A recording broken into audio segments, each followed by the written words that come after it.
Bismillahirrahmanirrahim. Assalamualaikum warahmatullahi wabarakatuh. Sahabat pecinta anggrek, sahabat pecinta tanaman, alhamdulillah kita jumpa lagi di channel Sukini Anggrek.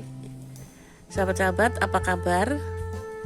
Saya berharap, saya berdoa semoga sahabat dalam keadaan sehat walafiat, sahabat dalam keadaan bahagia sejahtera lahir dan batin, amin. Bagaimana sahabat? Masih semangat merawat anggrek-anggreknya? Insya Allah masih semangat ya sahabat, karena kita berkeinginan memiliki tanaman anggrek yang subur, yang sehat, dan dapat bonus bunga yang cantik. Nah, untuk itu kita harus tetap semangat tiap hari atau paling tidak 2 hari sekali meluangkan waktu untuk merawat anggreknya. Sahabat-sahabat, pada video kali ini saya mau membahas tentang anggrek tirai sahabat. Nah, anggrek tirai itu ada beberapa macam yang dikategorikan atau termasuk dalam golongan anggrek tirai. Sebenarnya ya kenapa digolongkan anggrek tirai, karena mereka memiliki bunga yang menjuntai ke bawah seperti tirai, sehingga orang-orang bilang anggrek tirai. Yang mendapat gelar atau julukan anggrek tirai antara lain yaitu anggrek anosmum seperti ini ya sahabat. Kemudian anggrek apilum nanti ada di sebelah. Kemudian anggrek Cretaceum. Nah, anggrek Cretaceum itu saya belum punya, karena anggrek itu berasal dari luar ya, maksudnya harus mengimpor dari Thailand kalau tidak salah, dan harganya masih lumayan, jadi saya belum punya. Nah, untuk anggrek apilum, anggrek anosmum ini sepertinya musim bunganya sudah selesai loh sahabat di tempat saya, karena ini terlihat sudah pada rontok bekas-bekas bunganya yang kemarin rame, dan bunga ini merupakan bunga terakhir di musim ini. Nih, ini anosmum superbum, bunganya besar, wangi. Nah, yang sampai sekarang masih bunganya masih banyak, bahkan boleh dikatakan musim bunganya baru dimulai, yaitu anggrek apilum. Ayo kita pindah, kita lihat ke tempat saya meletakkan anggrek apilum. Apilumnya saya letakkan di sini. Nah, ini sahabat, anggrek apilum ini baru saja, seperti saya bilang tadi, baru saja dimulai musim bunganya.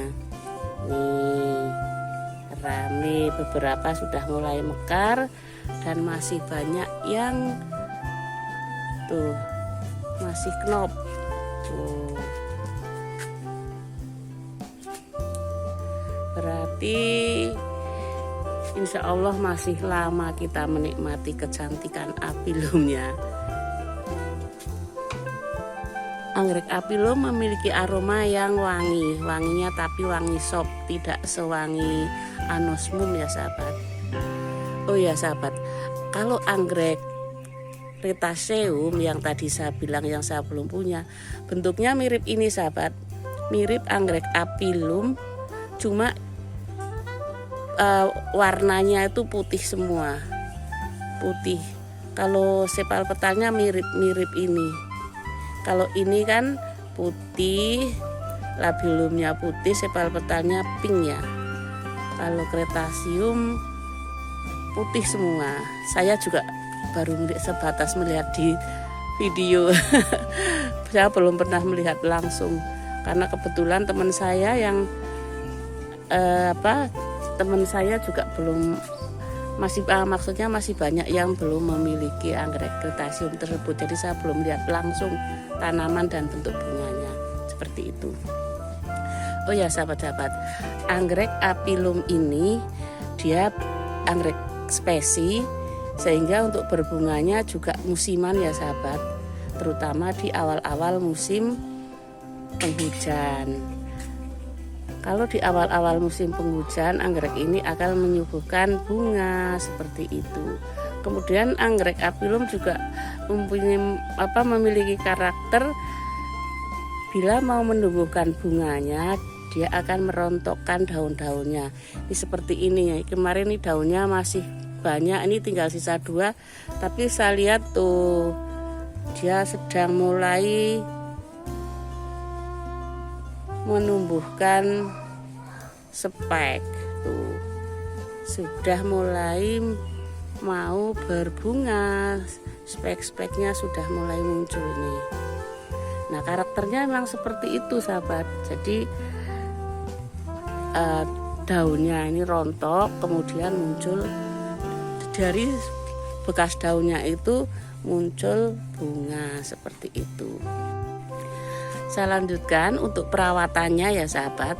Untuk perawatannya yang paling penting yang perlu kita perhatikan yaitu kebutuhan agroklimatnya, dimana anggrek apilum ini anggrek spesi, walaupun mudah sekali perawatannya, dia tidak rewel, tapi kita juga harus memberikan agroklimat yang bagus. Di antaranya kebutuhan cahaya, karena anggrek apilum ini menyukai tempat yang hangat, dia suka tempat yang hangat, otomatis paling bagus diletakkan di bawah naungan. Kalau tidak yupi, pokoknya di pohon-pohon juga bisa, ditempel di pohon atau kayu mati. Yang penting tidak kena matahari langsung, tapi ada naungannya, tapi terkena cahaya matahari, baik itu langsung maupun tidak langsung. Kalau maksudnya kalau matahari langsung itu ya matahari hanya pagi ya sahabat, tidak full seharian. Paling bagus matahari pagi. Kalau tidak, seperti punya saya ini ya, yang sudah saya lakukan, yaitu saya letakkan di bawah naungan yupi. Seperti itu untuk kebutuhan cahayanya. Kemudian untuk angin, kebutuhan udaranya, dia menyukai tempat yang sirkulasi udaranya lancar. Saya kira ini tidak hanya apilum ya, semua anggrek suka di tempat yang udaranya lancar. Untuk mendapatkan udara yang lancar, maka ini saya letakkan di tempat yang agak tinggi, sekalian kita mengejar udara dan juga sekalian kita memberikan keluasaan ketika anggreknya berbunga menjuntai ke bawah, jadi dia lebih nyaman, lebih leluasa untuk menjuntaikan, menyulurkan batangnya dan bunga-bunganya ke bawah seperti itu. Kemudian untuk kebutuhan airnya, karena ini digantung, kalau tidak musim hujan di tempat saya paling tidak saya siram 2 hari sekali. Oh ya sahabat, perlu diketahui saya tinggal di kota yang agak dingin, yaitu antara 500 sampai 700 meter dari atas permukaan laut tempat kami tinggal. Kemudian karena di sini di tempat saya nggak panas, maksudnya nggak panas banget, bukan dataran rendah ya, bukan termasuk dataran rendah, tapi bukan tinggi banget sih, sedang.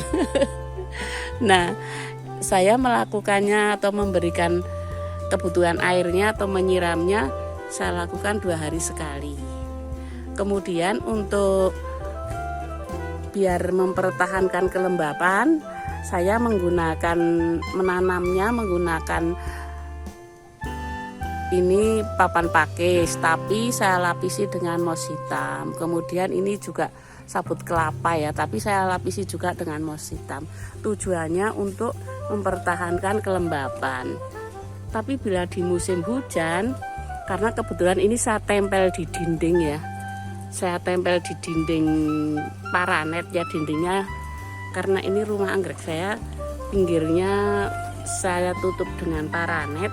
Nah, di dinding-dindingnya itu saya gunakan untuk menempel, dan bila di pas hujan, air dari atap itu langsung merembes, mengalir melalui dinding-dinding ini, sehingga bagian dari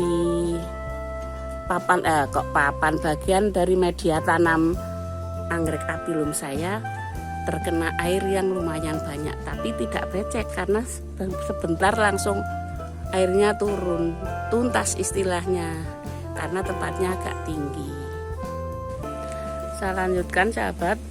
Kemudian untuk pemenuhan pangannya, maksudnya pemupukannya, saya tetap melakukan pemupukan paling tidak seminggu sekali. Walaupun ini anggrek spesi, mungkin tanpa dipupuk pun dia akan berbunga, tapi karena ini sudah tidak di hutan lagi ya sahabat, ini kita rawat di halaman kita, di rumah kita, otomatis kita wajib memberikan pupuk. Sudah ngerawat itu lengkap sekalian. Nah, untuk pemupukan saya memupuknya tidak khusus tapi berbarengan dengan anggrek-anggrek yang lain. Tetap saya berikan pupuk seminggu sekali, kadang-kadang 2 minggu sekali. Walaupun tidak rutin setiap minggu, tapi tetap saya memberikan pupuk seperti itu. Kemudian anggrek ini punya karakter mudah menumbuhkan keki. Jadi pada bolep-bolep yang sudah bunganya sudah rontok nih, yang sudah agak tua, nanti dia akan muncul keki. Dia akan muncul keki atau anakan. Nah, dari anakan itulah kita bisa memperbanyak anggrek-anggrek apilum kita. Sahabat-sahabat, kebetulan ini saya sudah memanennya tadi pagi. Ini keki-kekinya sudah saya panen dan insya Allah nanti mau saya tanam. Dan mau saya buat video lagi ya sahabat. Karena durasi ini tidak bisa langsung, untuk cara menanamnya tidak bisa langsung di video ini, tapi nanti saya insya Allah mau buat video lanjutannya seperti itu. Nah, dengan cara menanam keki-keki ini otomatis kita bisa mendapatkan tanaman yang lebih banyak, dan juga keki-keki ini bisa dijadikan modal, maksudnya modal untuk menjual sahabat. Jadi biar modal kita waktu membeli anggrek-anggrek ini bisa kembali dengan cara merawat, kemudian kita merawat keki-kekinya, setelah besar dijual seperti itu. Oh ya sahabat-sahabat, tentunya selama pembuatan video ini sana sini banyak tutur kata yang kurang pas, banyak kata-kata yang salah. Untuk itu saya mohon maaf. Tak lupa saya ucapkan terima kasih kepada sahabat-sahabat yang sudah selalu mensupport kami, sudah setia menonton video-video kami, kita sudah memberikan like, comment, dan subscribe-nya kepada kami. Untuk sahabat yang belum subscribe, masih kami tunggu. Dan bila video ini bermanfaat, silahkan untuk di-share. Sekali lagi terima kasih, dan saya akhiri. Wassalamualaikum warahmatullahi wabarakatuh. Sampai jumpa pada video berikutnya.